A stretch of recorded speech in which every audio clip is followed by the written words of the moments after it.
نحمدہ ونصلی ونسلم علی رسولہ الکریم اما بعد۔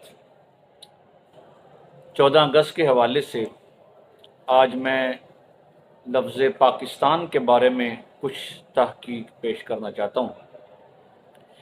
یاد رکھیں، پاکستان کا لفظ ایک اس کا معنی ہے اور ایک پاکستان کے ہر حرف کا ایک معنی ہے۔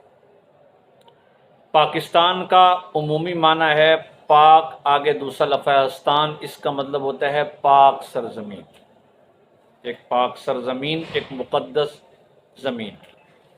باقی اس کے ہر حرف کا معنی آپ کے سامنے رکھتے ہیں۔ انسائکلوپیڈیا عالمی اسلام کا ایک انسائکلوپیڈیا نامی ایک کتاب ہے، اس کے مصنف نے لکھا ہے کہ اس کے ہر حرف کا بڑے دلچسپ معنی ہے۔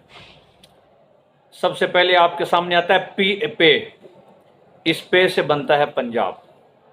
آگے آپ کے سامنے حرف آتا ہے الف، الف سے بنتا ہے افغان، یعنی کہ اس سے مراد صوبہ سرحد ہے۔ آگے آپ کے سامنے لفظ آتا ہے کاف، کاف سے بنتا ہے کشمیر۔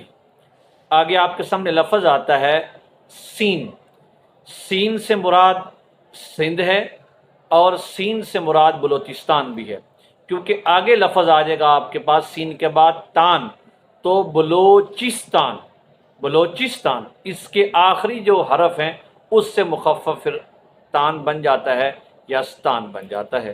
تو یہ ہر حرف کا معنی ہے۔ اور پیارے پاکستانیوں، یاد رکھو کہ ہر حرف اس بات کی عکاسی کر رہا ہے کہ پاکستان ہم سب کی ملی اور قومی وحدت کا نام ہے۔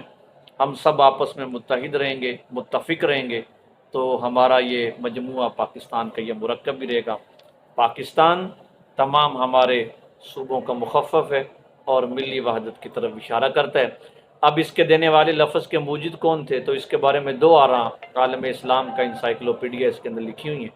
ایک یہ ہے کہ اس کے دینے والے علامہ محمد اقبال تھے اس کے موجد، اور دوسرا یہ ہے کہ چودھری رحمت علی خان مرحوم نے یہ لفظ وضع کیا تھا۔